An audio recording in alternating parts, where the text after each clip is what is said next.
I'd like us to continue, and if you are not getting me, please alert the class rep physiotherapy to let me know if I'm not loud enough or something is not clear. You can also put your comments in the chat so that I'll be able to respond to it. We are dealing with circulatory system.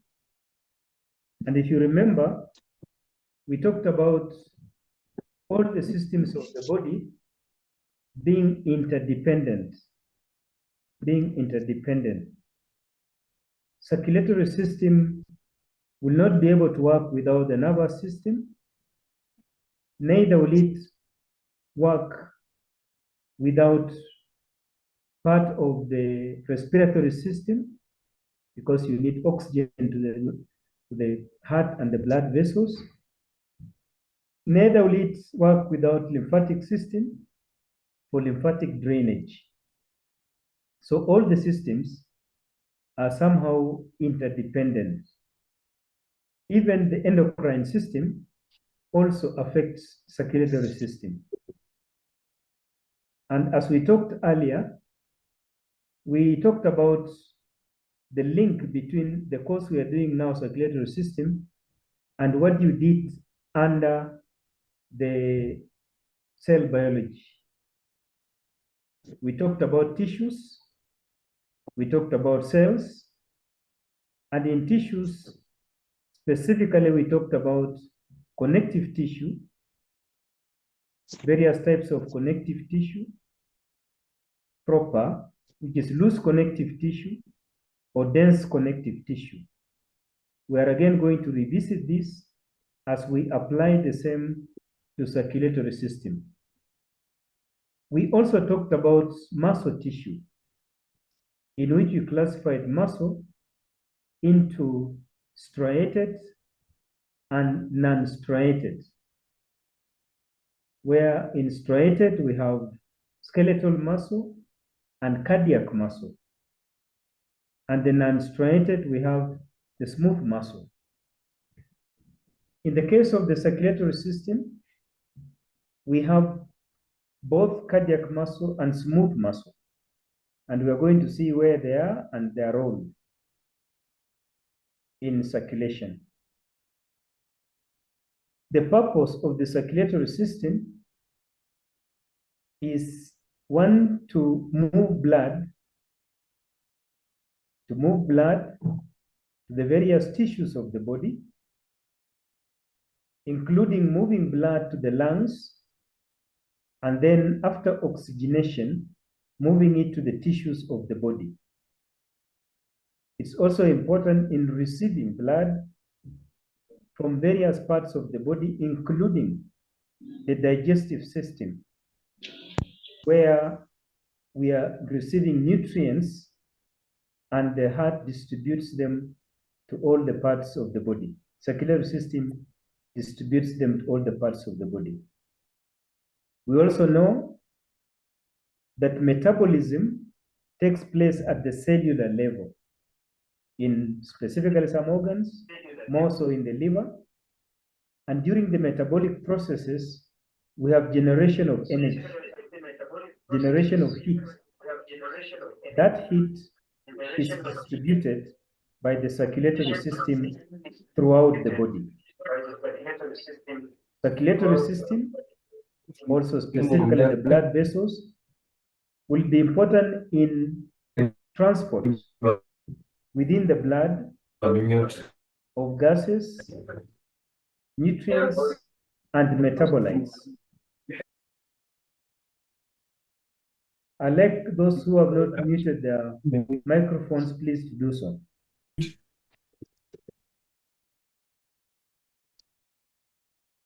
So there's transport of metabolites, nutrients, and gases, and that is also facilitated by the circulatory system within the blood, including the hormones, transport of hormones, metabolites, and nutrients throughout the body. So you can see the role of circulatory system being very important. Apart from this, some of the waste products would be transported either from the liver or from the other parts of the body to the kidney where they are removed. So circulatory system is very important. In this particular system, we are going to look at the development of the circulatory system. We look at the variation, differences between adult and fetal circulation. What are the changes that take place? We look at some of the anomalies, congenital anomalies, the development of the heart. How does it develop? When does it develop? And also looking at the histology of the circulatory pathway, both from the heart to the tissues and back to the heart. What are the structures through which blood passes, and what are the adaptations for each of those structures? How is the heart adapted to be able to pump blood, to receive blood, and move blood around the whole body? So we need to know that. How are the blood vessels structured to be able to move blood to the tissues? What are some of the specializations as we move along the circulatory pathway from the heart to the tissues and back from the tissues to the heart, so that we have continuous circulation? We also need to note that circulatory system or circulation can be divided into systemic circulation, where the blood is being transported to the organs and tissues, and pulmonary circulation, where blood is being transported specifically to the lungs for the purpose of oxygenation. The right part of the heart, both the right atrium, the right ventricle, is responsible. The right ventricle is responsible for pulmonary circulation. So blood is moving from the right atrium to the right ventricle and then to the lungs for systemic circulation.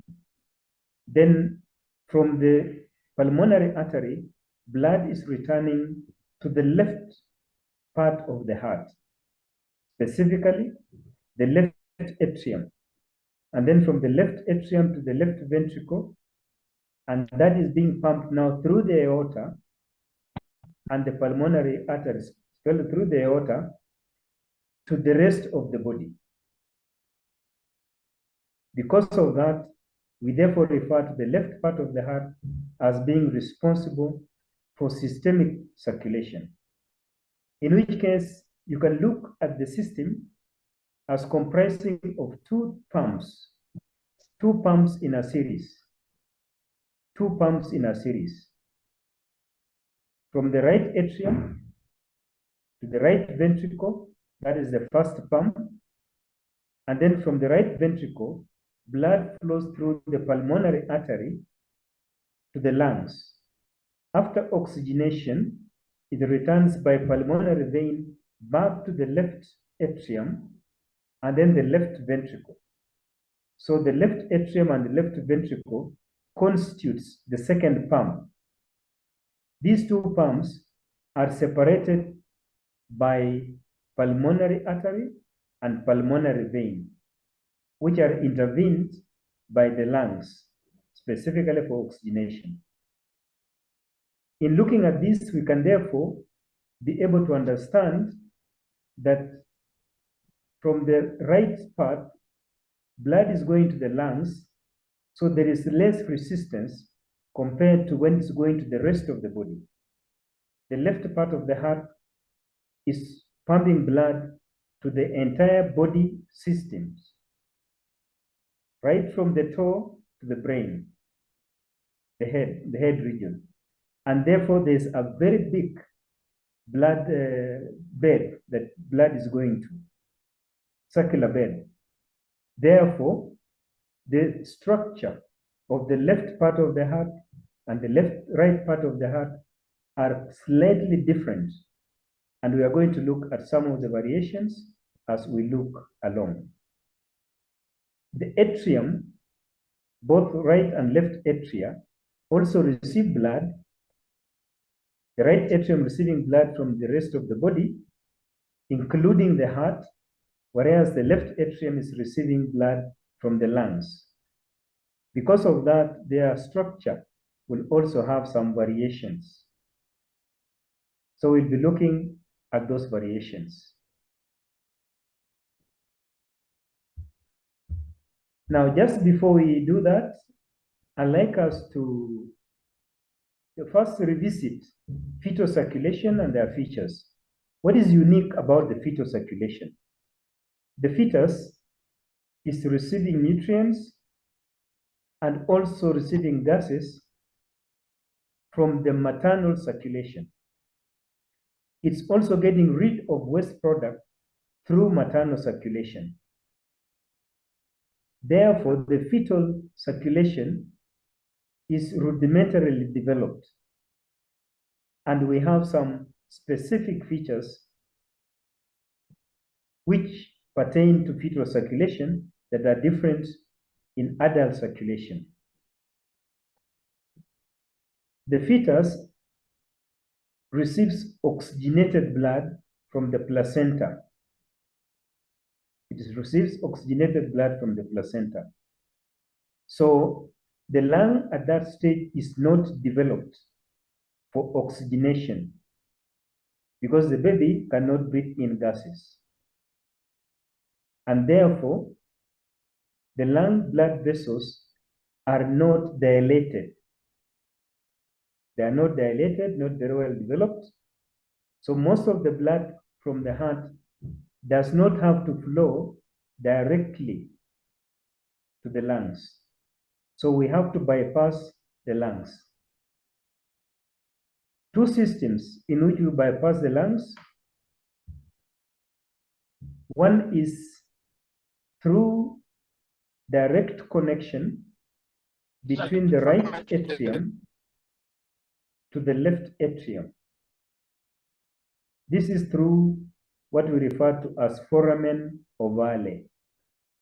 So blood bypasses the ventricle, the right ventricle, which was supposed to pump blood to the lungs, but goes directly, a lot of blood goes directly to the left atrium and then to the left ventricle for systemic circulation. So there's a bypass of the ventricle because the blood that is received is already oxygenated. Is already oxygenated. Then we have the lung is not very well developed. Normally, blood from the head region would be flowing to the left ventricle. Sorry, right ventricle, is flowing to the right ventricle. And then from the right ventricle, just like in the adult, is supposed to flow through the pulmonary artery to the lung. But because the lung is not very well developed, some of that blood is shunted away from the lung. Instead, it will pass directly from the pulmonary artery, partially from the pulmonary artery to the aorta. So there's a connection between pulmonary artery to the aorta, a connection we refer to as the ductus arteriosus.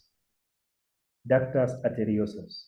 Some of the blood will go to the lungs, but most of it will go to the ductus arteriosus to join the systemic circulation. We also know that a lot of the waste products, which are supposed to be removed from the body, are already removed in the placenta, maternal placenta. Most of the nutrients, which are normally supposed to be metabolized by the liver, are usually metabolized by the maternal liver and supplied through the maternal circulation to the fetus through the placenta, the placental circulation. And therefore, the liver is not very well developed at that stage, in the early stage. So we have the blood bypasses the liver, directly going to the right atrium through the umbilical vein. And that blood from the umbilical vein will be carrying nutrients from the placenta. It will also be carrying oxygen, oxygenated blood from the placenta.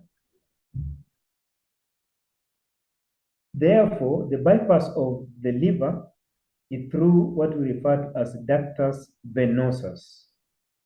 Ductus venosus.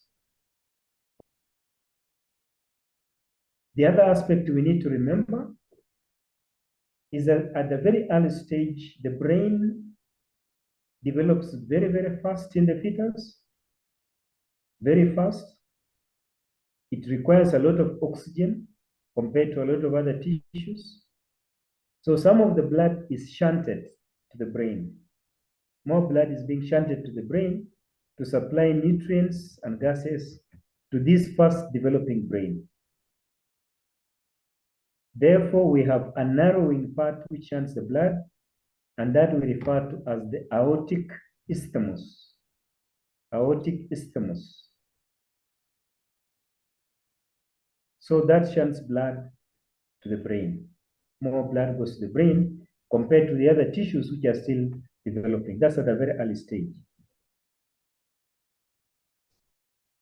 What happens immediately the child is born or soon after birth? The child starts getting oxygen into the lungs. The child cries, gets oxygen into the lungs. The alveoli open up because the surfactant is adequately developed. So the alveoli open up. Once the alveoli open up, we also have now the blood vessels around the alveoli, which you had seen, opening up. So more blood is now going to the lungs. Because more blood is going to the lungs, there's going to be more return of blood from the lungs to the left atrium. So there's going to be an increase of pressure in the left atrium. As a result of that increase of pressure, which is also accompanied by less blood coming to the right atrium because of clamping of the umbilical cord. When the umbilical cord is clamped, there's less blood coming through the umbilical vein to the right atrium. There's an increase in pressure on the left atrium. That causes the shutting up of the foramen ovale. So there's a valve which closes in the foramen ovale, and therefore blood from the right atrium is now directed to the right ventricle, which will then flow to the lungs. So we now have more blood flowing to the lungs. And what was the ductus arteriosus that was shunting blood to the aorta from the pulmonary artery now obliterates and remains as ligamentum arteriosus.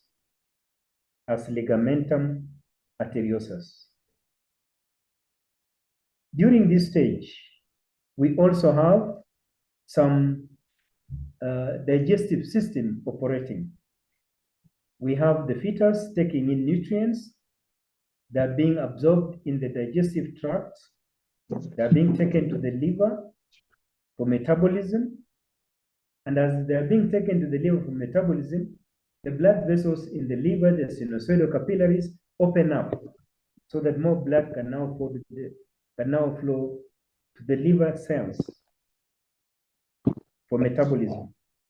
Because of this, the original bypass, which was ductus venosus, now obliterates and remains as ligamentum venosus.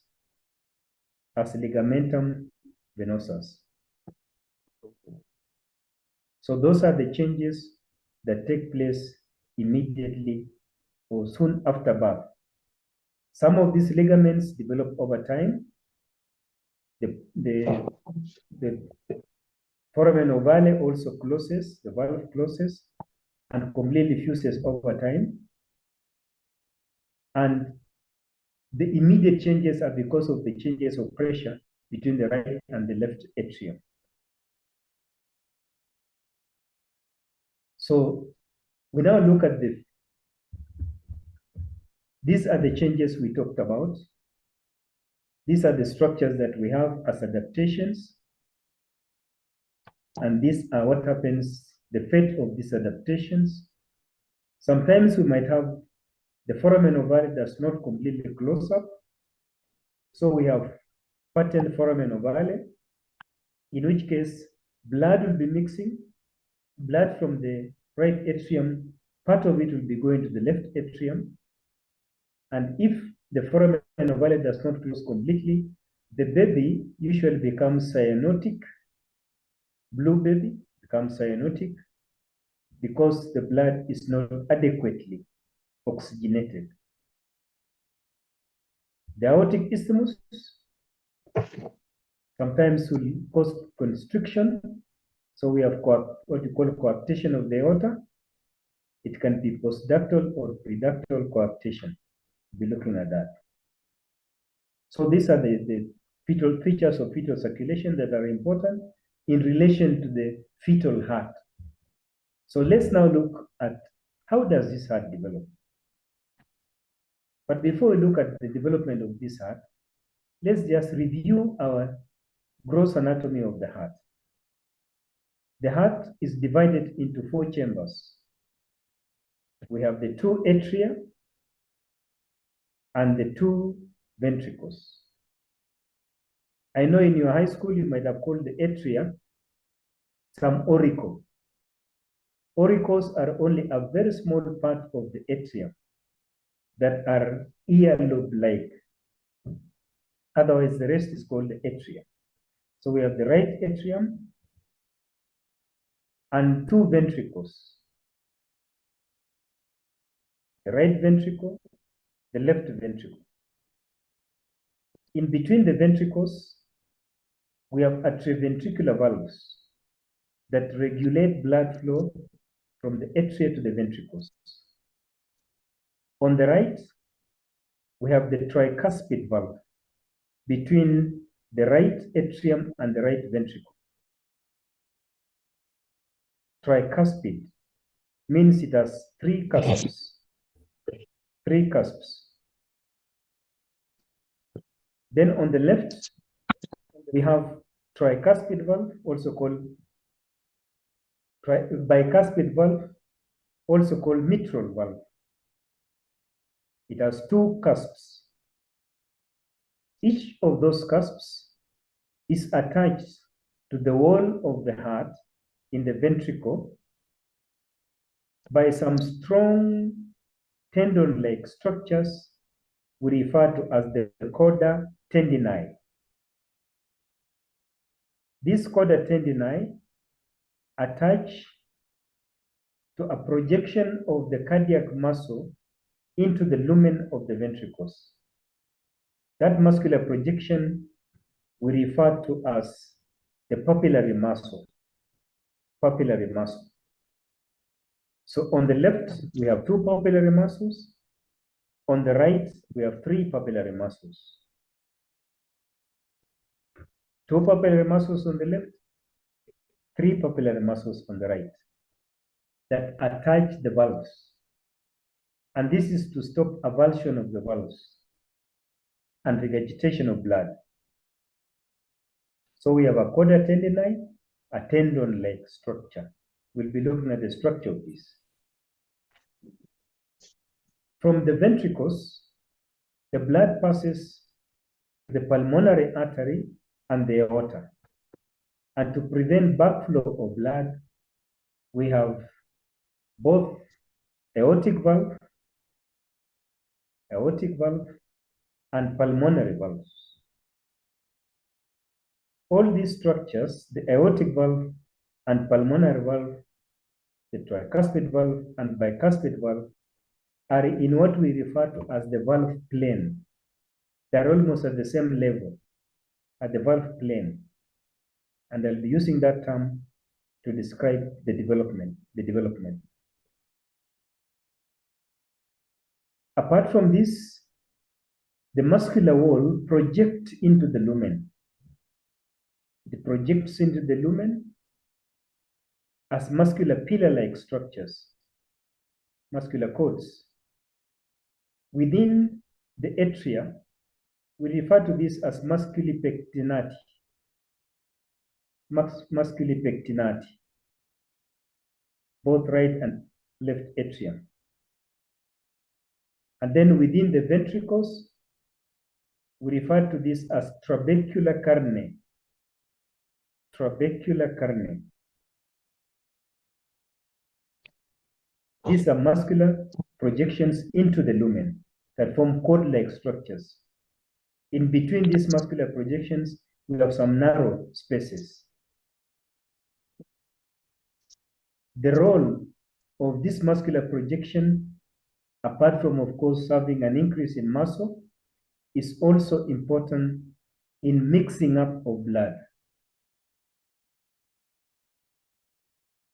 In the right atrium, blood is coming from the head region through the superior vena cava, and that blood has less oxygen and less nutrients.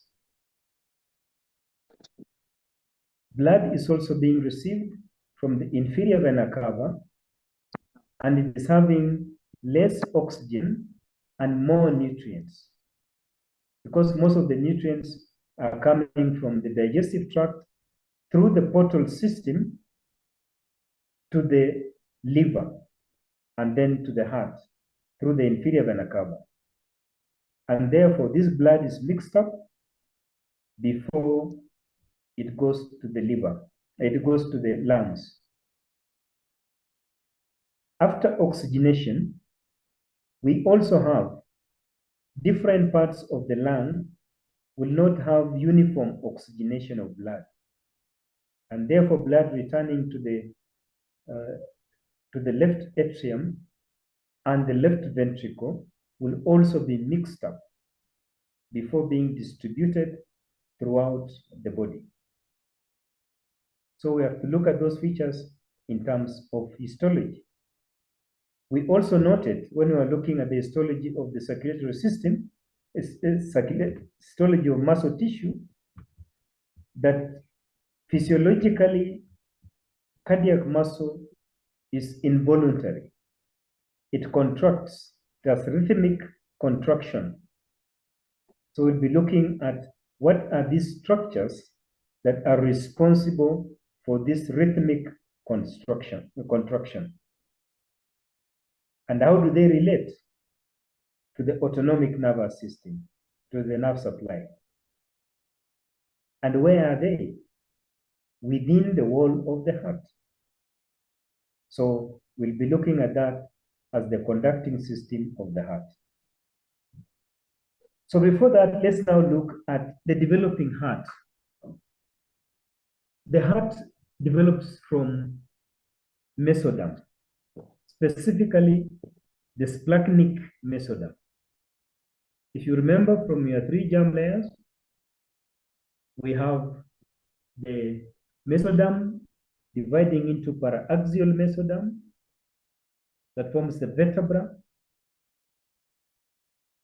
We have the intermediate mesoderm that forms the urogenital system.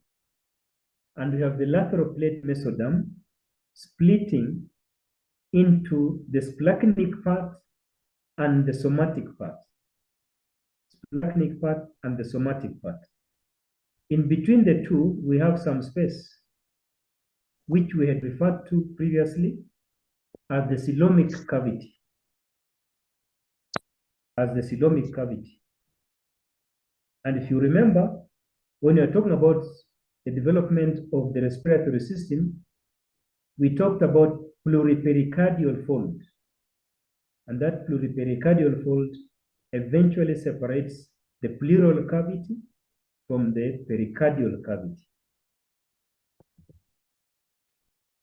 The heart is one of the first structures to develop. This is because you need to have something or an organ that should be able to distribute nutrients to the developing embryo. So usually the heart develops by day 21st, and by day 22, the cardiac myocytes, which are the cells of the heart, will start contracting and beating blood, contracting, so that it can distribute. Initially,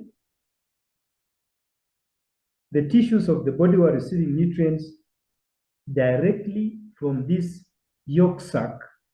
It was receiving from the yolk sac, where we had the blood islands of the yolk sac coalescing to form capillaries. So nutrients were coming from the yolk sac. But after the establishment of the placental circulation, you then have to have nutrients being transported by a vascular system, and that is when the heart is developing. So the heart normally develops by migration of cells, the progenitor cardiac myocytes, into this area that we refer to as the cardiogenic field. The cardiogenic field. And these cardiogenic cells will then multiply within the area and start differentiating. They start differentiating, and as they differentiate, they form what we refer now to as the cardiogenic field. That cardiogenic field, we can talk about them as being the area where the heart is supposed to develop, of the splanchnic mesoderm. The splanchnic mesoderm. So that area is what you're calling cardiogenic field. And initially, that develops as a crescent-shaped structure.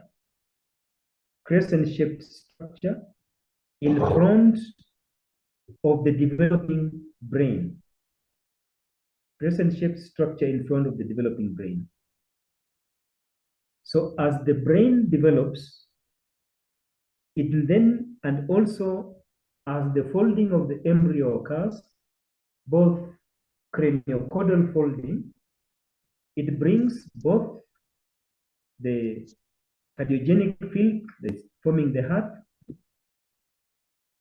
below the digestive tract, below the foregut, because the brain has developed above that structure. So the brain develops and overshadows this. There is a 90-degree rotation of the crescent-shaped structure so that it lies immediately below the foregut. So you will then note that even that foregut area structures will influence the developing of the heart. So that is in the craniocaudal folding. This is what I'm illustrating here, that we have to have the endothelial tubes that form the heart tube, and these get displaced ventrally through a 90-degree rotation to come to lie below the foregut. We also have on lateral side of this cardiogenic field and the cardiac endothelial tubes, which coalesce from the cardiac loop, cardiac tube, we have this lateral folding, the transverse folding. So the embryo folds also transversely. And as it folds transversely, the two heart tubes will fuse together. So the two heart tubes fuse together at the midline and are only suspended by a small connective tissue that forms the dorsal mesocardium.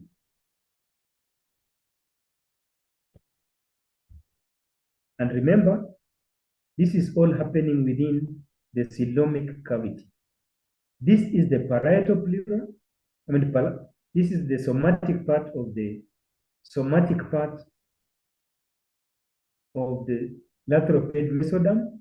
This is the splanchnic part. So the splanchnic part is the one responsible for the development both of the foregut and also the heart. So the two fused heart tubes fuse at the midline and are surrounded by the pericardial sac. The pericardial sac.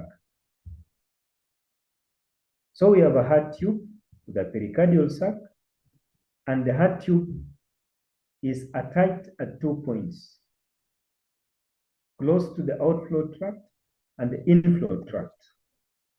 So these are two anchorage points of the heart tube. Now, the heart tube will have segmentation. Just like the rest of the brain, the rest of the digestive tract, and the other parts of the body will have segmentation. It will have segmentation causing some dilatations. So these dilatations will include the upper part, the truncus arteriosus, close to the outflow tract, the bulbar cordis as a dilatation, and then the primitive ventricle as a dilatation, and eventually the sinus venosus, where you have collection of all this blood. Now, the primitive ventricle and the bulbar cordis, usually we also have some, because of the fixed positions and because of the increased dilatation of these areas, we then have a fold generated between the bulbar cordis and the primitive ventricle. That we refer to as bulboventricular fold. Bulboventricular fold. So that eventually forms a bulboventricular fold. And as the bulbar cordis continue to grow, it descends, and we now have a descending and an ascending part of the primitive ventricle and also the bulbar cordis. So these parts, we have what we refer to as a high positioning. It means this part, which is the inflow tract, now comes to lie close to the outflow tract. So that these two parts eventually becomes the base of the heart. And the primitive ventricle will expand and form the apex of the heart, a mature heart. We also have looping towards the right. It's a rotational loop towards the right, and this looping towards the right now brings the descending part limb of the primitive ventricle that differentiates from the left ventricle. The ascending part forms the right ventricle, and then the primitive atria develops to form a common atria. All these have a common lumen, and then the truncus arteriosus eventually develops to form the aortic and pulmonary artery. The aortic and pulmonary artery. Now, this is very important because sometimes instead of looping towards the right, there's looping towards the left. So there's a rotation which is going to the wrong direction. And that is very important. Now, since this loop has formed, what happens inside?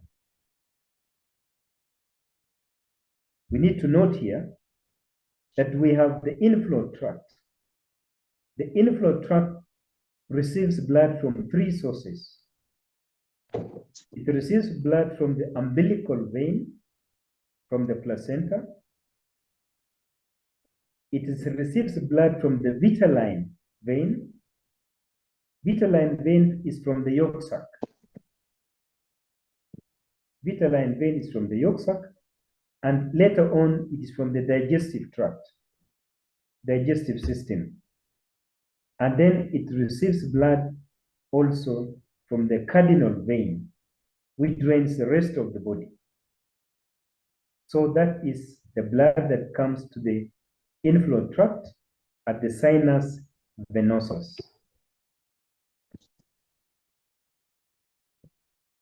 The outflow tract is a common opening that now sends blood to the aortic, to the aorta, dorsal and ventral aorta, and also eventually the pulmonary artery. But we are going to see how that takes place.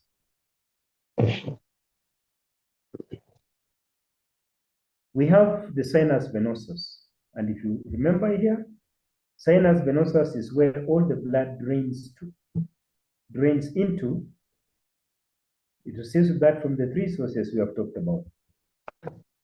So what happens to this sinus venosus? We have said there is a rotation, a looping of the heart towards the right.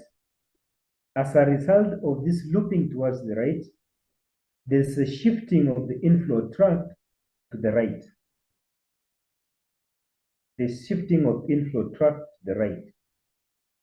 So the right sinus venosus horn will become enlarged, and the left right venosus horn becomes less enlarged and eventually disappears. So the right sinus horn eventually develops to form the inferior vena cava. Now the superior vena cava will originate from the trunk of the cardinal vein. Remember we talked about cardinal vein? Cardinal veins drain blood in the embryo, both from the right and left part of the body. From the tissues, both of the right and left part of the body. And these cardinal veins, because of the shifting also of the looping of the heart tube, we now have the right trunk developing more and develops to form the superior vena cava. So most of the blood is going to now come through the superior vena cava. We are going to see the pulmonary artery and vein coming later on. Now, the sinus venosus has a small part which is not incorporated now into that, and that becomes coronary sinus that receive blood from the wall of the heart. So the coronary sinus receives blood from the wall of the heart, both from the right atrium, left atrium, the ventricles, all of it come and collect at the coronary sinus before emptying into the right atrium. Having looked at the blood getting in, we have a common wall, common tube, common ventricle, common atrium. But we said the heart has got 4 chambers. We said there are 2 atria, 2 ventricles. Initially, we just have a common lumen for both. We then have what we refer to as septation of the heart. Divisions of the heart into the 4 chambers. For the atrium, this part here is what we are referring to as to atrioventricular plane. What I talked about, atrioventricular plane between the atria and the ventricles. Between the atria and the ventricles, we have some of the cells from the neurocrest cells. Neurocrest cells migrating into this area and proliferating below the endothelium and bulge into the lumen.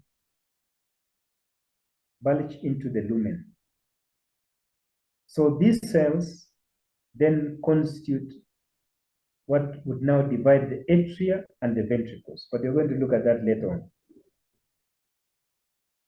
We have the common atria. We have a membrane growing towards from the upper part towards the valve plane or the atrioventricular canal, the common canal here, atrioventricular canal. And that is what we refer to as the septum primum, the first septa that is dividing the atria into two parts, right and left atrium. This septum primum grows towards the atrioventricular canal, where you have these endocardial cushions that have developed, that have bulged into the lumen. It leaves a very small opening. Just before that, it leaves a very small opening, and that opening is referred to as ostium primum. First as ostium primum. And immediately before it attaches to the cushion at the atrioventricular canal, we have a second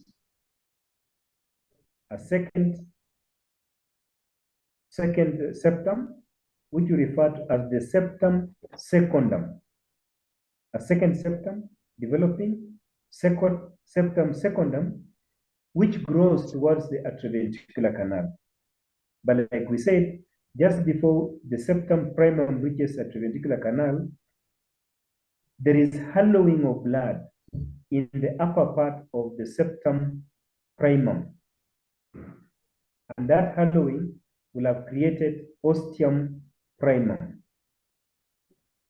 We then have a second septum growing towards the atrioventricular canal, that is septum secundum, and does not completely attach to the atrioventricular canal. It leaves a space. That is referred to as the ostium secundum. Ostium secundum.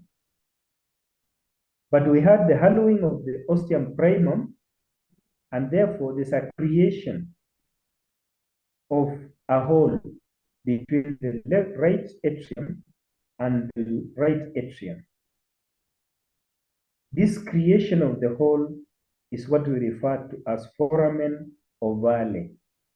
It's oval-shaped foramen because of the hallowing of the septum primum. You will also notice that the base of this is formed by the septum primum. So in the adult, we'll be able to identify this region as a depression that we refer to as the fossa ovalis. Fossa ovalis.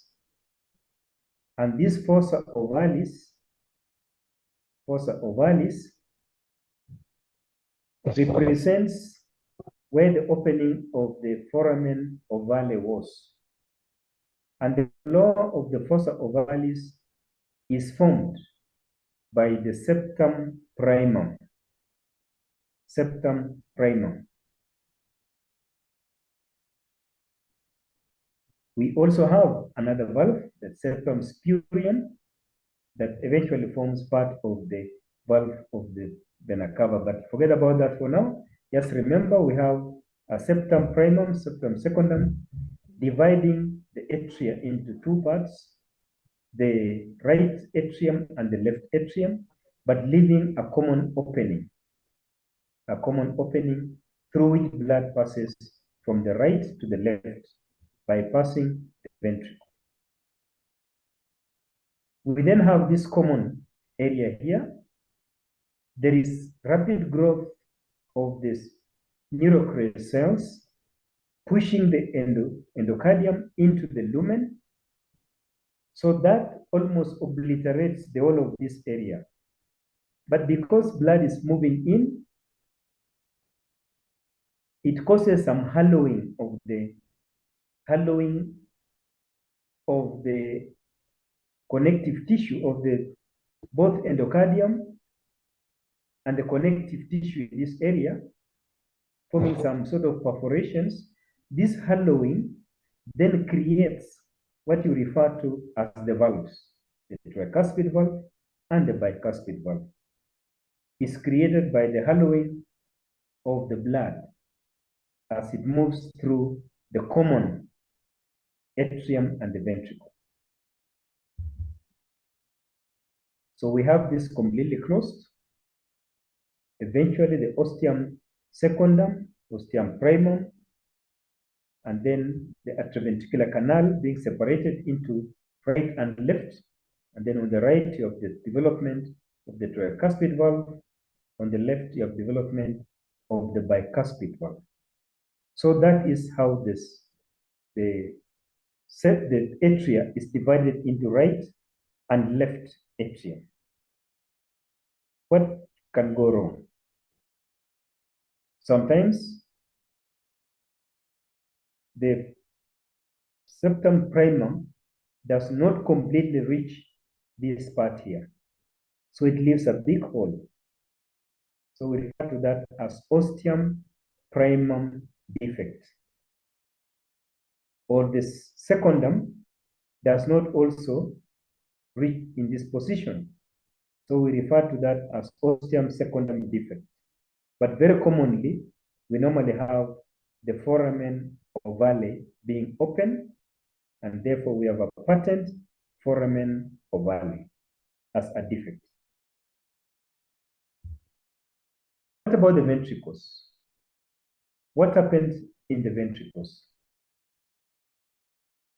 In the ventricles, we have usually right and left ventricle, but we have a common ventricle. So the lumen of the common ventricle, we have growth of the endocardial cushions. Endocardial cushions, which are neurocrest derived. These endocardial cushions grow towards the midline. They grow towards the midline and separate the ventricle into two parts, right and left ventricle. So that part becomes the muscular part of the interventricular septum. The interventricular septum. Then we have this other part where we also have some cushions, but extensions from the valve canal, from the cushions in the valve canal. This forms the part that we refer to as the membranous part of the interventricular septum. So we have a muscular part and a membranous part. Occasionally, we might have failure of the neurocrest cells to adequately develop within the interventricular, from the interventricular septum. So we have ventricular septal defect. There's a hole between the two ventricles. Ventricular septal defect is one of the malformations of the heart. Initially, most of the part of the ventricle here will be having a lot of this endocardial cushion growth, projections into the lumen, but because of the movements of blood, it is hollowing. If you use the word hollowing, it's like excavation of that wall. So as a result of that excavation, we eventually end up with the chorda tendini formation. Chorda tendini formation connecting the valves to the wall of the heart. Again, the valves were formed by hollowing. Because of this rapid, strong currents created by blood flow, we therefore have development of the rapid from the valves, which are more fibrous to withstand a lot of these pressures. So that is how the ventricle separates into the right and left ventricle. What about the atria? If we go back to the atria, we had noted that the atrium was very close to sinus venosus. So part of the sinus venosus is going to be incorporated into the atria. Most of the smooth part of the right atrium was incorporation from the sinus venosus. sinus venosus. So the primitive atria and the part incorporated from the sinus venosus is marked externally by a depression we refer to as the sulcus terminalis, or as a projection into the lumen that we refer to as the crista terminalis. So in the right atrium, you will have the smooth part will be originating from the sinus venosus, and the rough part, which contains muscular pectinati, will be part of the primitive atrium. On the other hand, on the left part, the left atrium, most of the left atria, except for a very small part, except for the auricle, is usually smooth. And it is the part that is incorporated from the pulmonary vessels, the pulmonary vein. Part of the pulmonary vein will be incorporated to form the wall of the left atrium.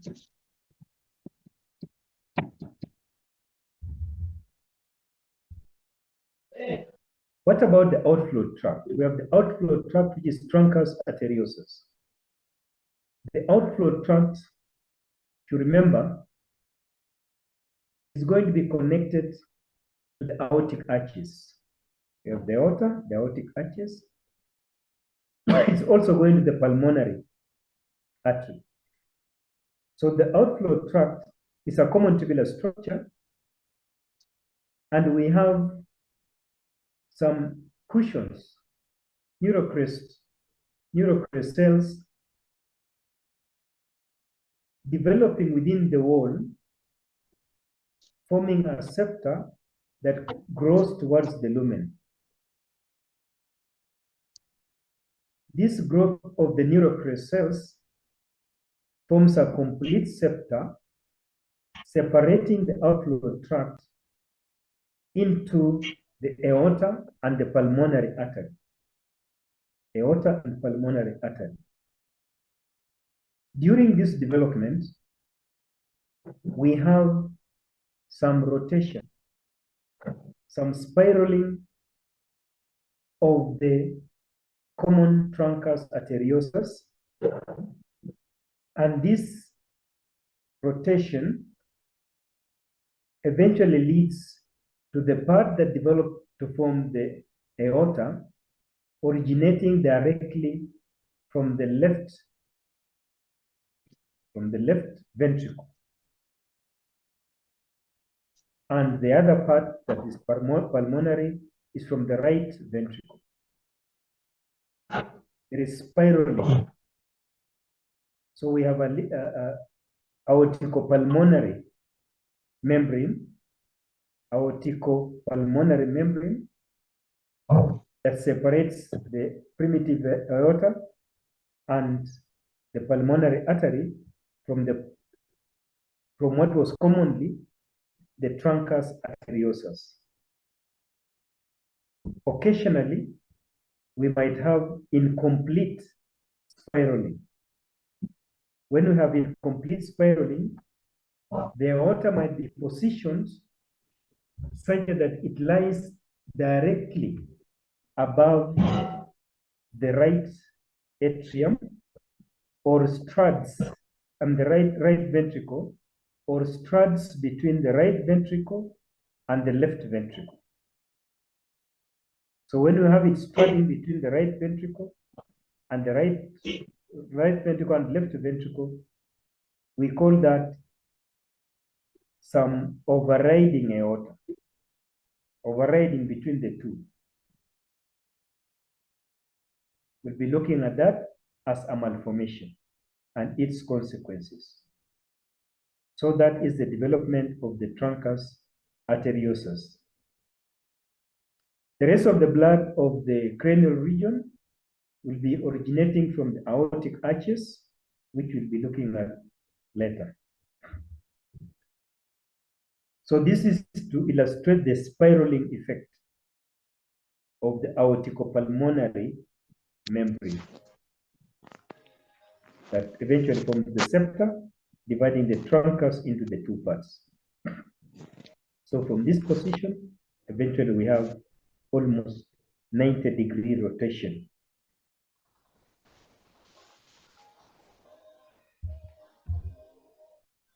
This is part of the malformations that we'll be looking at. If you notice here, we have the aorta. This is the aorta. And this aorta is receiving blood both from the right ventricle and the left ventricle. Right ventricle and the left ventricle.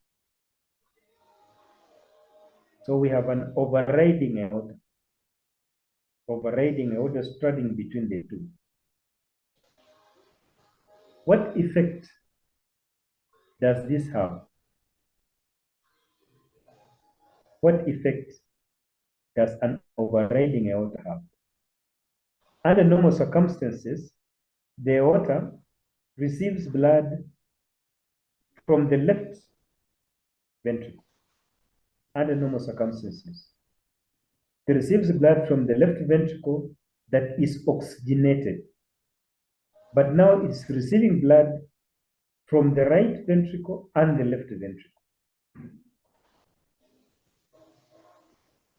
When that blood goes to the body, the aortic body and the carotid body detects that there is less oxygen in the blood.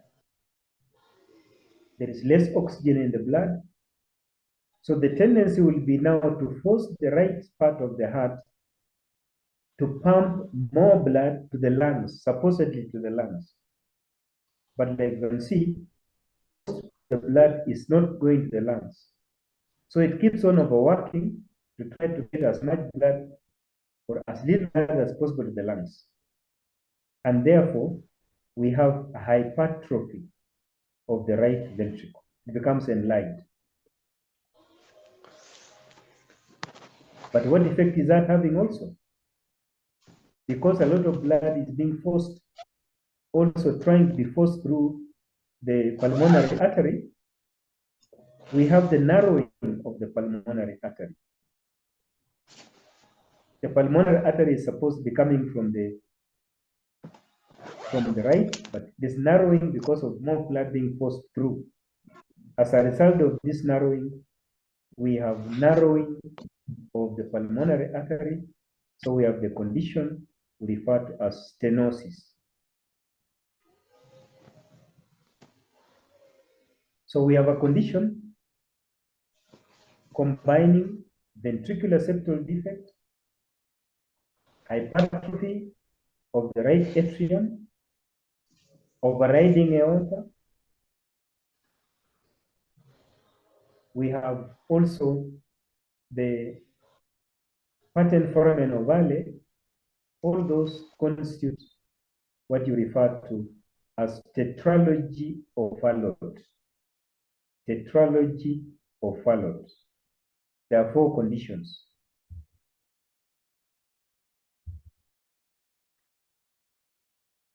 Sometimes we also have the lateral folding of the embryo, and during that lateral folding of the embryo, there's the development, the fusion between the right and left parts of the sternum. Sometimes we have a cleft sternum. Cleft sternum. When you have a cleft sternum, it means the heart can actually be exposed to the outside. And therefore we refer to that as ectopia cordis. Then we have where so many conditions take place, what we refer to as pentalogy of Cantrell. Pentalogy of Cantrell will include what we're referring to as ectopia cordis, where the heart is seen on the outside.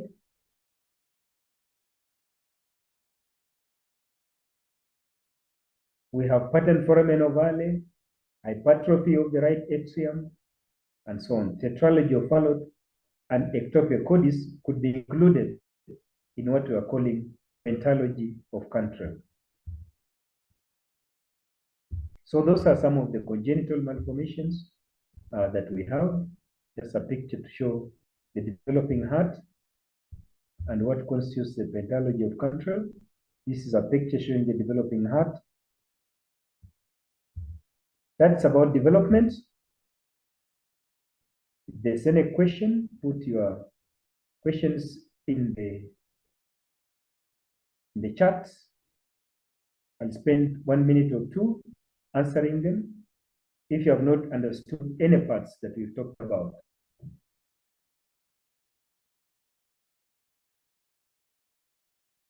Put your questions in the chat box. We'll be able to answer them. But if you have understood, we'll go ahead.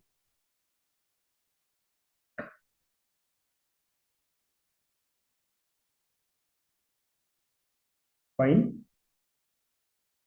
We have, since I've not seen any questions,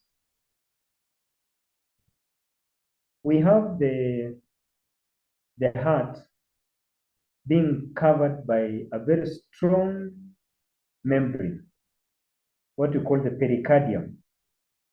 Pericardium is a sac in which the heart is located. And pericardium is usually divided into two. We have an outer part which is very, very strong, dense, fibrous connective tissue, very difficult to even tell with your own hands, that we call fibrous part of the pericardium.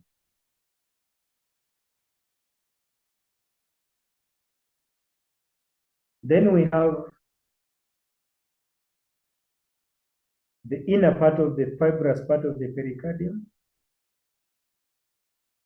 which is a lining that produces some serous fluid, pericardial fluid,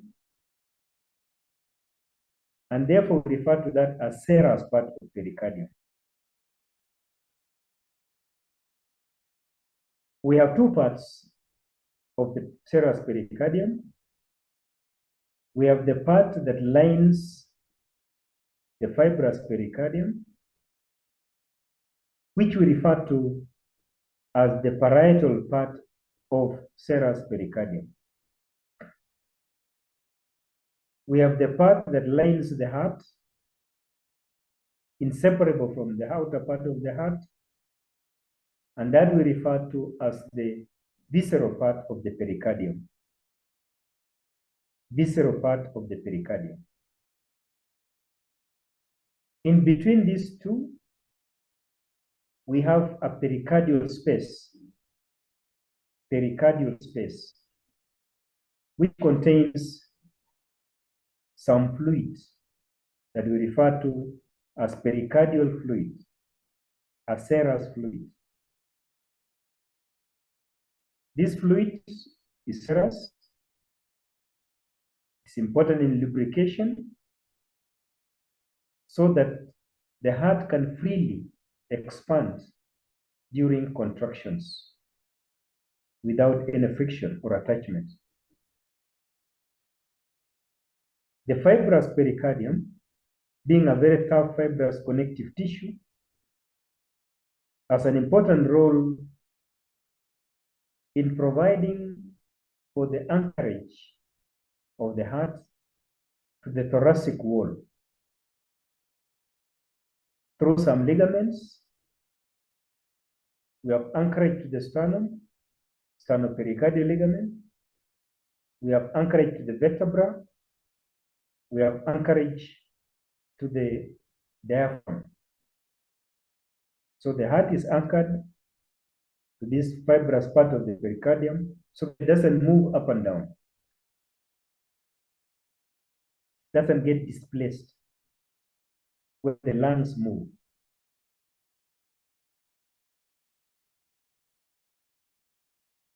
Both serous, the parietal and the visceral part of the serous,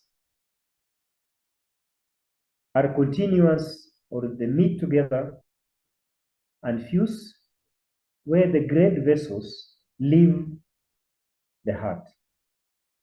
where the aorta, the pulmonary artery, leave the heart, where the superior vena cava, inferior vena cava, supply blood to the heart. So all around that area, we have the fusion of both serous and parietal parts, the visceral and parietal part of serous pericardium.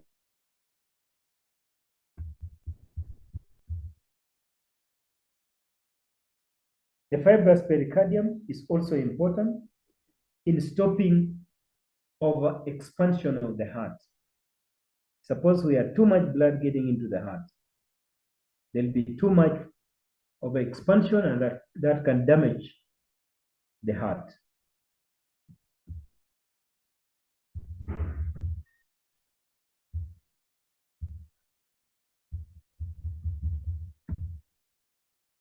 What about the heart itself? We have looked at the atrium, looked at the ventricles. So let's now look at that heart, the heart wall. What does it comprise of? The heart, of course, is comprising of cardiac myocytes and some specialized cells that constitutes the conducting system of the heart, the electrical generation and transmission within the heart. And of course, we also have a lot of connective tissue, collagen fibers, elastic fibers, reticular fibers that form the supportive framework of the muscles. Muscles are in bundles.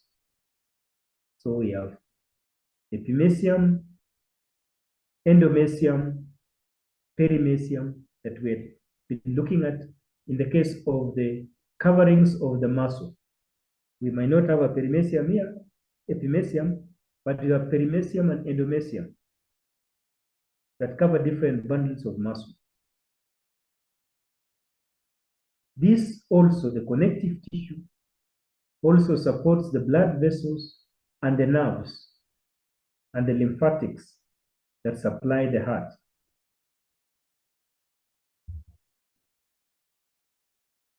We note externally that the heart, in the case of the atria, we have the auricle, which are ear-like extensions of the heart. And then we have also the sulcus terminalis on the right. In between the atria and the ventricles, we have the atrioventricular groove, which is occupied by the coronary arteries.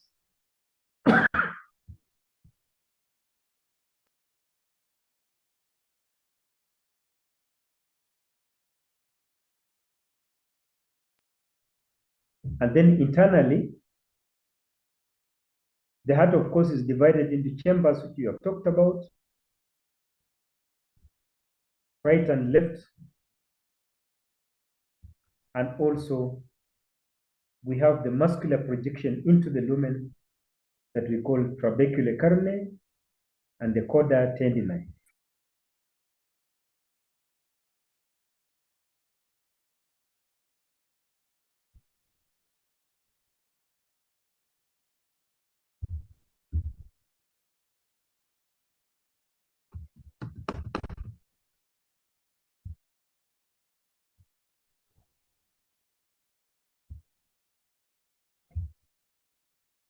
So the heart wall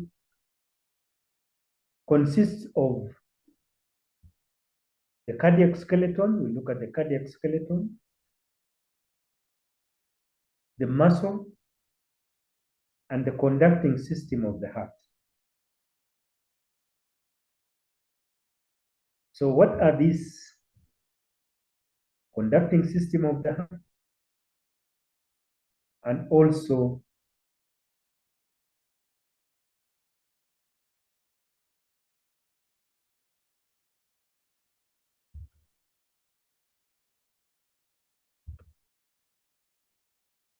what happens to this cardiac skeleton? What is cardiac skeleton?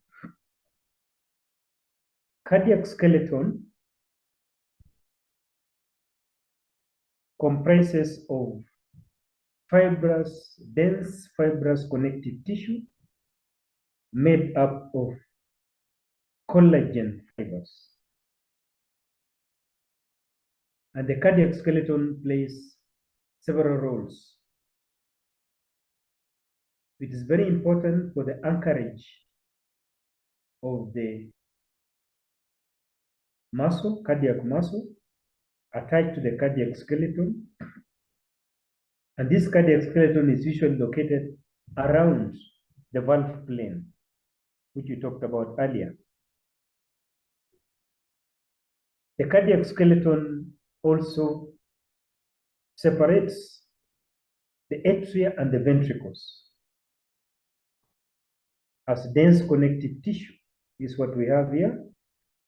This is part of the atrium, this is the ventricle, and this dense connective tissue is what we refer to as the cardiac skeleton. This separation, apart from providing for the attachment of the cardiac muscle, myocytes, is also important in preventing direct transmission of the impulse from the atrium to the ventricles. So it acts as an insulator, an electrical insulator. The cardiac skeleton forms a ring around each of the valves, the tricuspid valve, bicuspid valve, the aortic valve, and the pulmonary valve. Forms a very tough fibrous ring.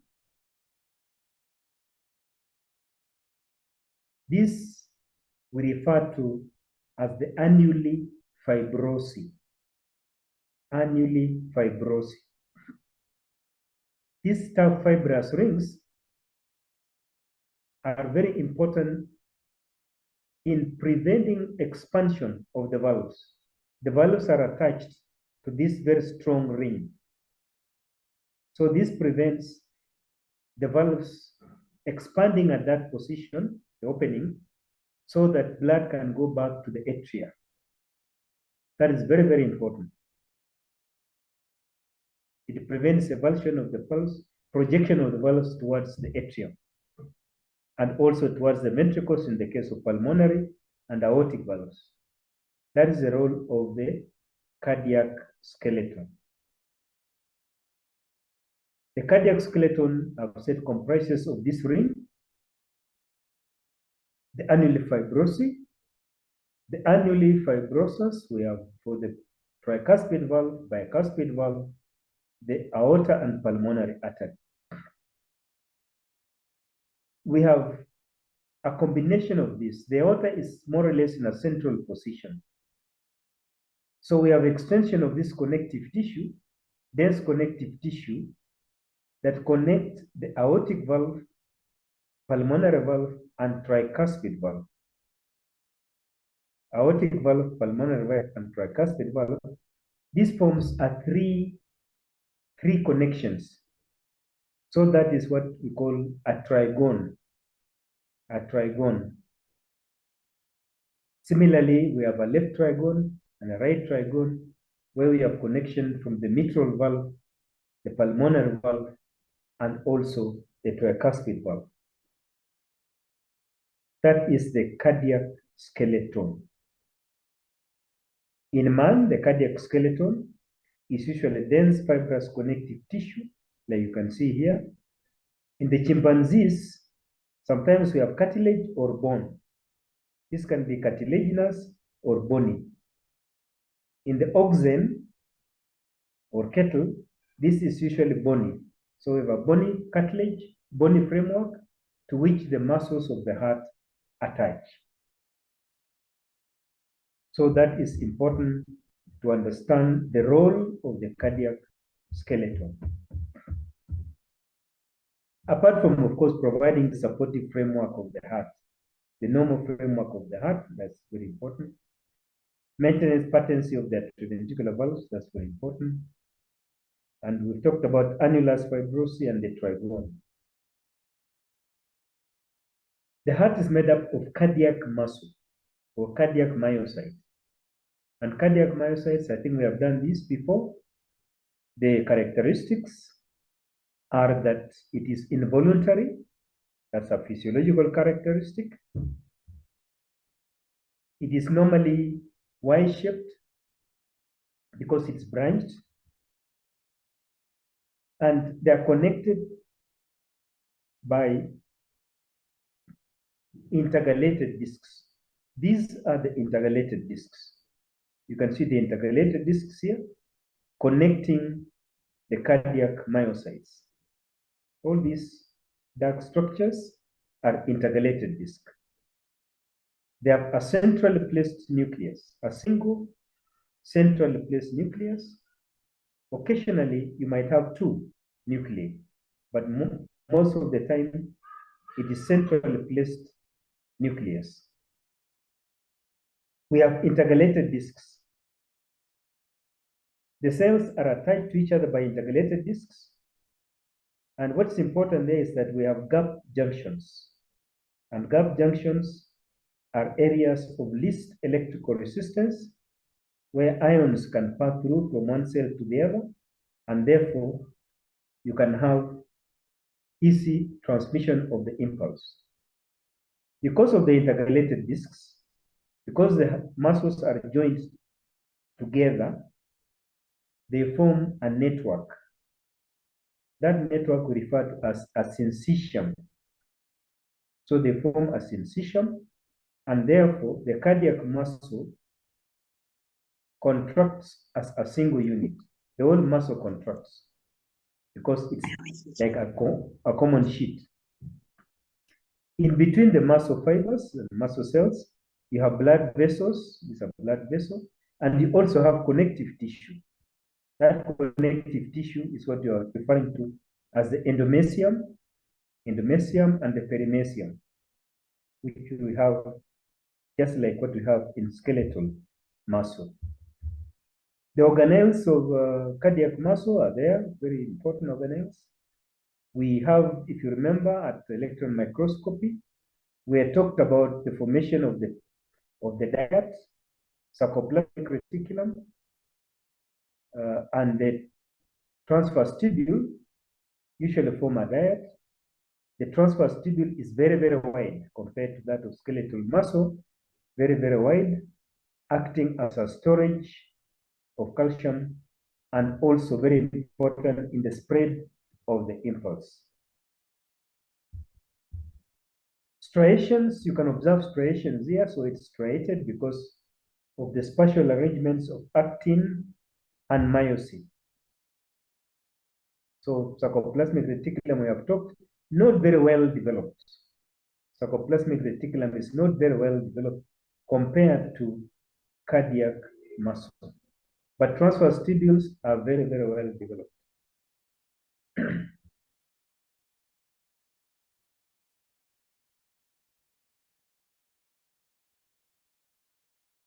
I will be able to answer this question later.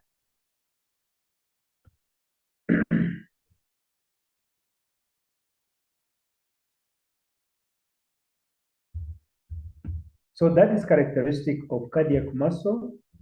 Myofibrils, of course, I've talked about the arrangement of actin and myosin causing striations.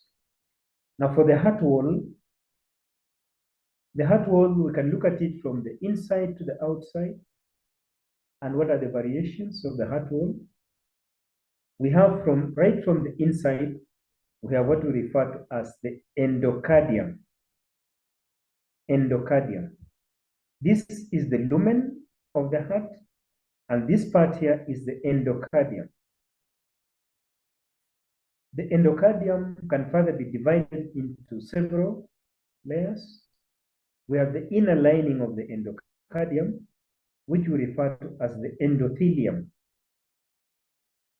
The endothelium comprises of simple squamous epithelia, as we call endothelium, that is continuous with the blood vessels. Simple squamous, continuous with the blood vessels. Immediately after now the endothelium is very specialized. It produces vasoactive agents to prevent clotting of blood, and can also produce also nitrous oxide that can actually cause variation in the diameter of the blood vessels. So the endothelia there is not just a simple squamous like what we have in the skin, but a very specialized endothelial cell. Immediately after the endothelium, we have a subendothelial layer. Subendothelial layer. And the subendothelial layer comprises of slightly dense connective tissue. You can see here what appears as blue. That's dense connective tissue, collagen fibers, and some bit of elastic fibers, but predominantly collagen fibers. It's a thin area. Next to the subendothelia, we also have within the subendothelial layer, we have some undifferentiated stem cells that can differentiate to replace the endothelium should there be any damage. Then we have a myoelastic layer. The third layer of the endocardium is myoelastic layer. The myoelastic layer is slightly thicker, consisting of dense fibrous connective tissue, a lot of elastic fibers, and some smooth muscle.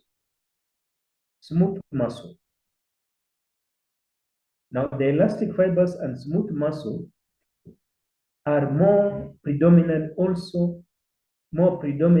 in the atria compared to the ventricle. So that layer is thicker in the atria compared to the ventricles.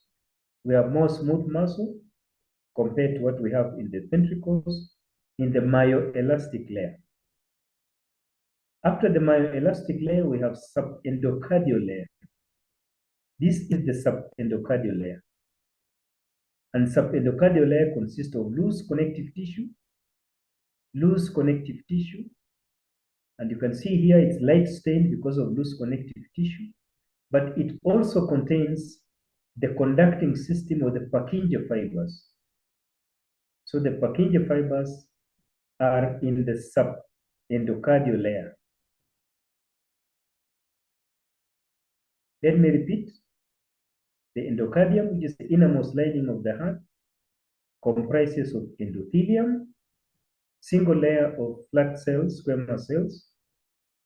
We have a subendothelial layer immediately below the endothelium, very thin area, myoelastic layer made up of smooth muscle and elastic fibers, and we have subendocardial layer with loose connective tissue and Purkinje fibers.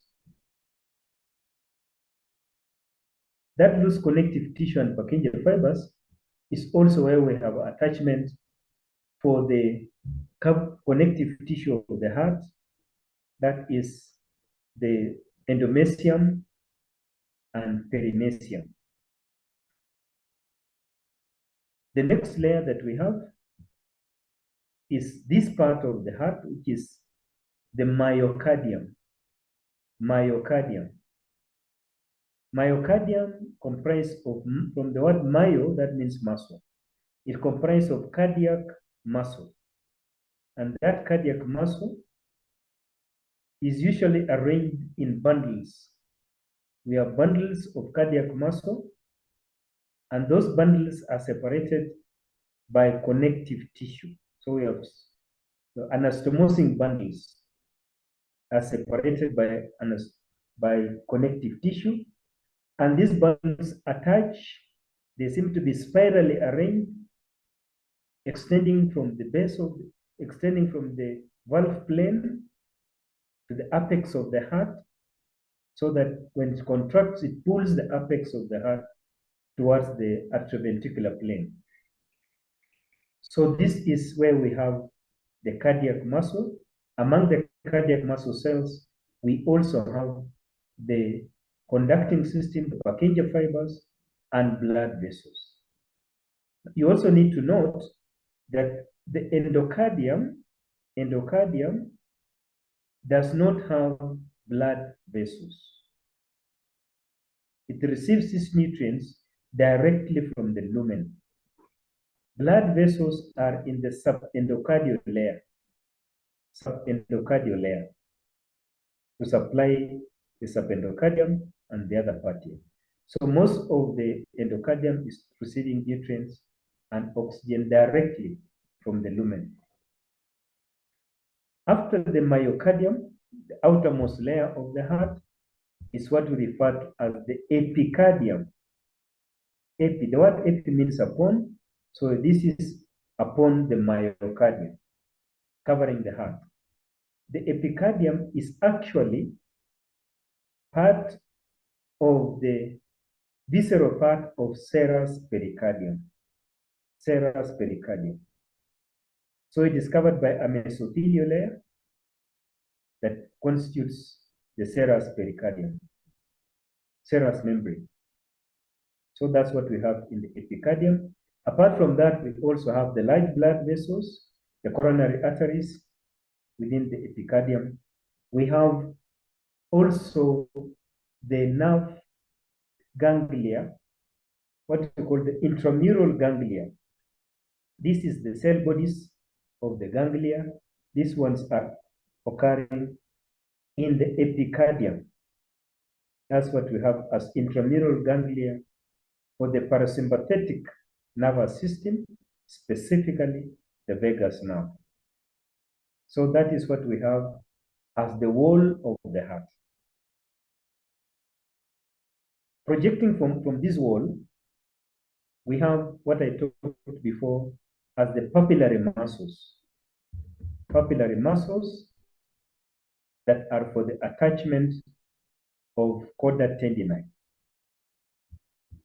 This is just to illustrate what we have in the endocardium, the endothelium, subendothelial layer. Most of what you see here is Purkinje fibers in the subendothelial layer, subendocardial layer.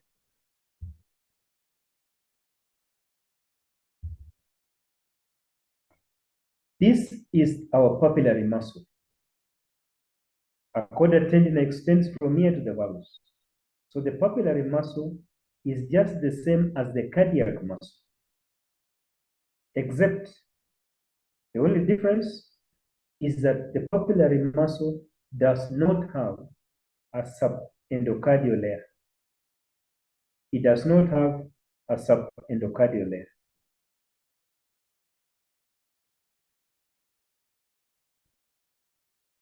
The chordae tendineae, which are tendinous cords, consist of very tough, dense, fibrous connective tissue.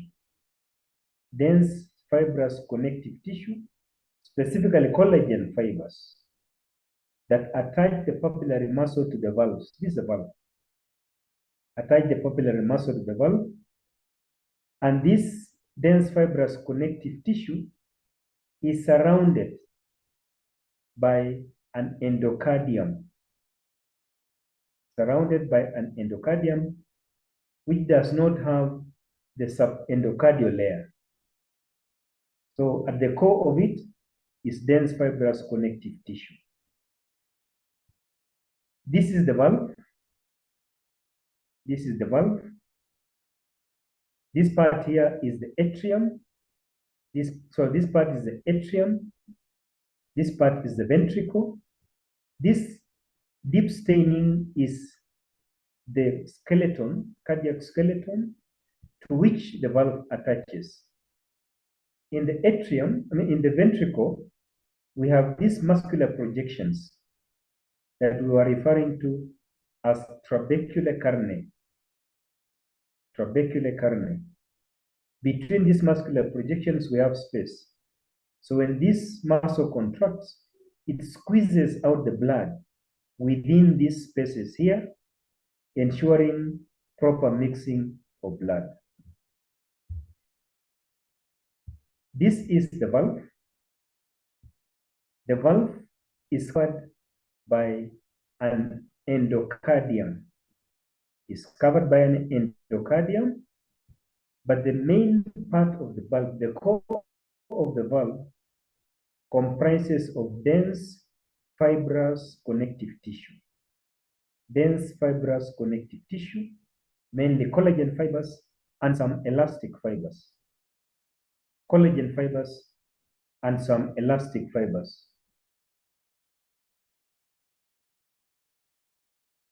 This part is the atrial surface of the valve.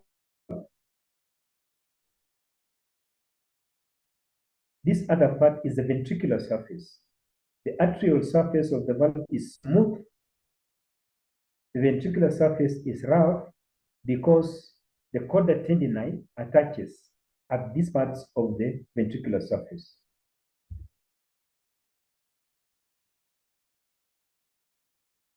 That is about the structures of the heart. And the endothelium, I said there are several functions: act as a selective barrier, produce vasoactive agents, conversion of angiotensin 1 to angiotensin 2, helps in that in the lungs, produce anticoagulants so that blood does not clot. And very important, we have vascular endothelial factors, growth factors, that are very important in regeneration of the blood vessels during vasculogenesis and angiogenesis. Somebody else will talk about the cardiac cycle. Physiologists will do that. The cardiac cycle. The cardiac cycle is divided into two parts. We have systole during contraction, and we have diastole. During systole, you can break systole into several phases. It starts with contraction without change of volume. So the muscle is contracted very much, but there is no change of blood volume in the lumen.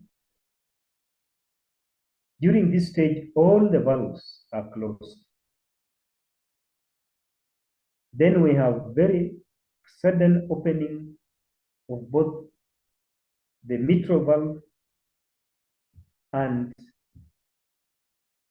tricuspid valve.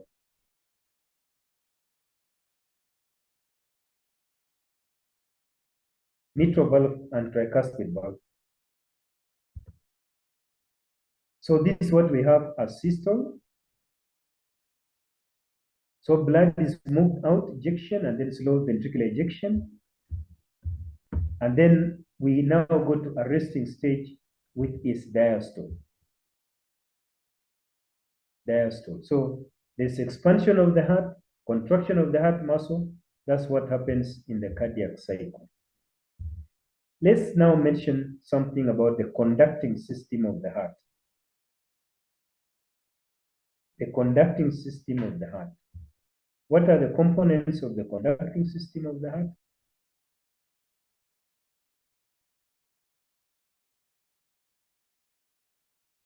We have sinoatrial node located in the right atrium, close to the entry of superior vena cava. These contain P cells or pacemaker cells. Then between that and atrioventricular node, we have internodal fibers. Internodal fibers containing Purkinje cells. Then we have atrioventricular node located close to the entry of the coronary sinus, opening of the coronary sinus in the right atrium.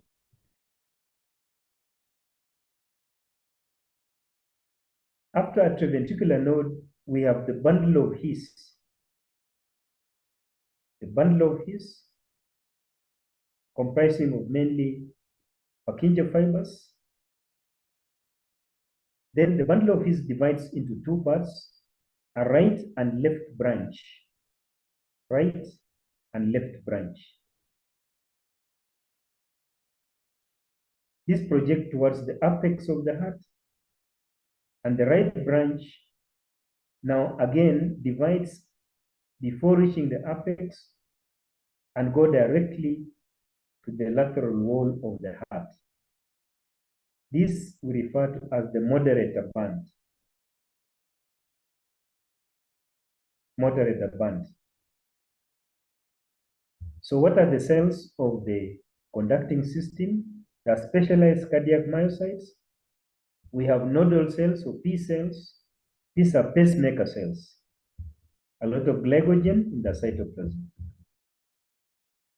We have Purkinje fibers.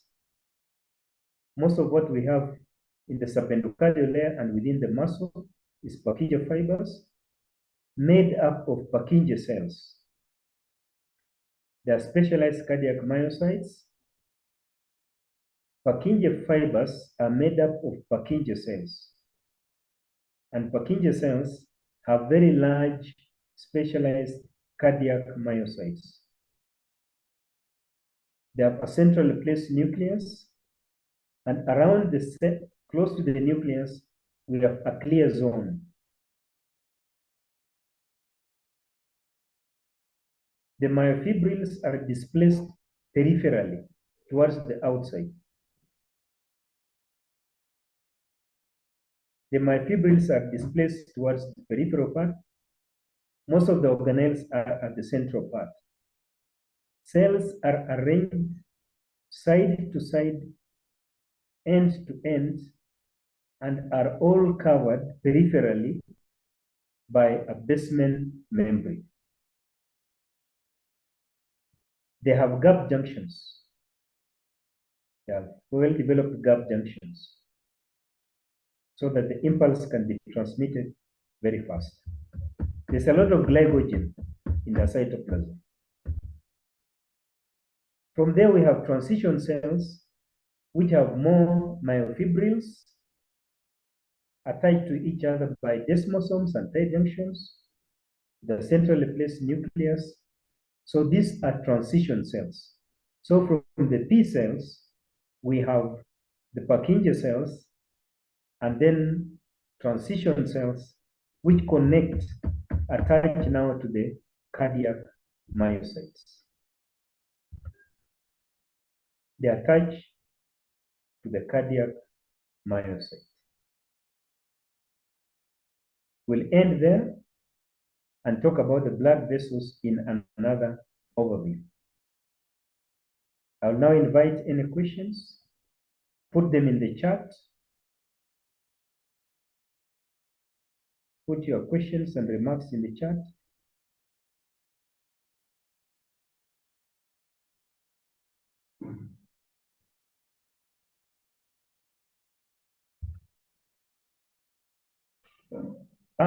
One question is which has been put in the chat. I think everybody can access it. What happens to fetal circulation after birth? How does it change? We talked about fetal circulation changing after birth. Closure of the foramen ovale. The ductus venosus eventually becomes ligamentum venosus. Ductus arteriosus eventually becomes ligamentum arteriosus. And now blood is flowing directly from the right atrium to the left atrium, and then to the lungs and back to the heart.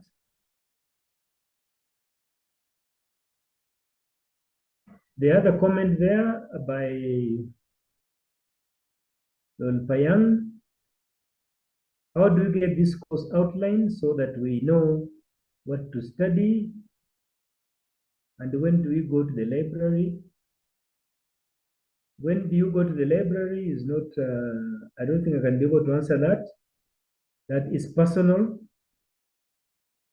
You decide when you want to go to the library. The books have given the books that you need to look at, that you can use. Hakuna shortcut huku, I don't understand that remark. Request for the slides, make your own notes. Reference books, I've talked about the reference books.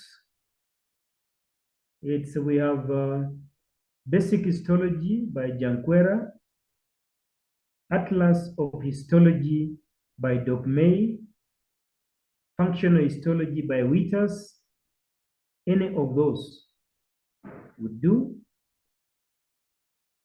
We also have the histology practical guide. You can use that for your classes, histology practical guide. When you read it, you'll be able to see the description of the heart. Will you be able to be taught cardiac cycle? Yes, you'll be taught cardiac cycle in physiology, very detailed. That's why I didn't want to go into that. I think those are the remarks I have. Does anybody else have a direct? Timothy Kipkoech has a direct message. What is a direct message, Timothy?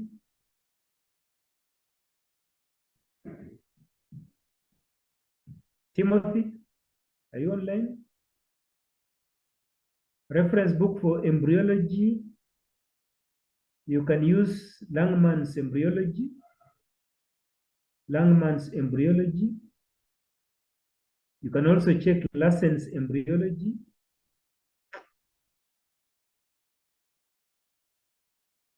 But use Langman's embryology. But you can also check Lassen's embryology for a reference. Any other question?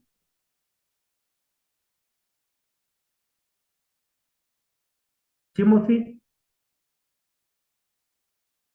you had a direct question. Can you ask your question?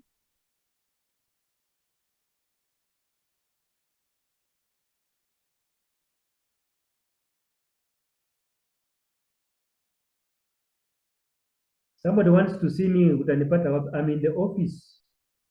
I'm in the anatomy department. I have an office in the department.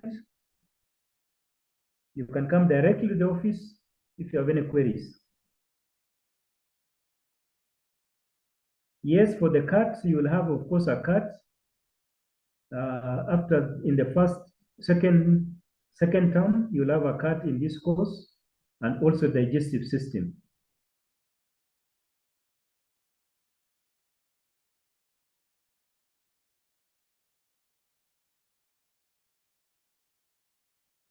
Any other question?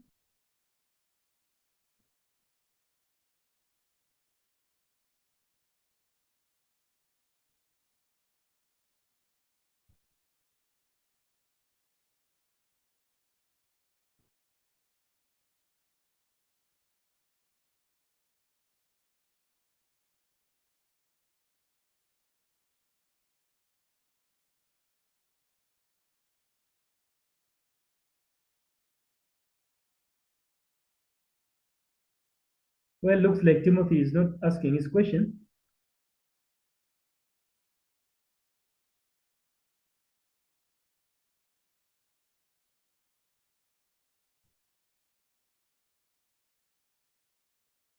Anomalies in fetal circulation, we talked about what you're calling congenital. And a congenital anomaly is what is observed when a baby is born.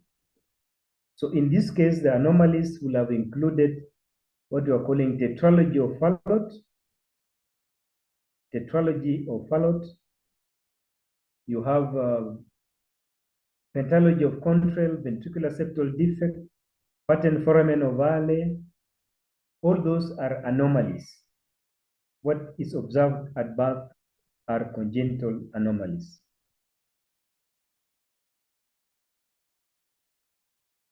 Will the cut be online or physical? I don't know what that cut means.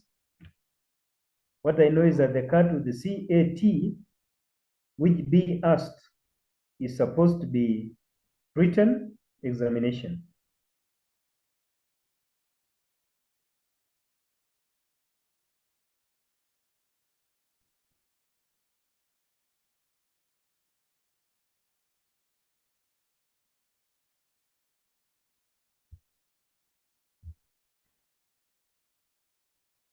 Well, looks like I've answered most of the questions you wanted to be asked.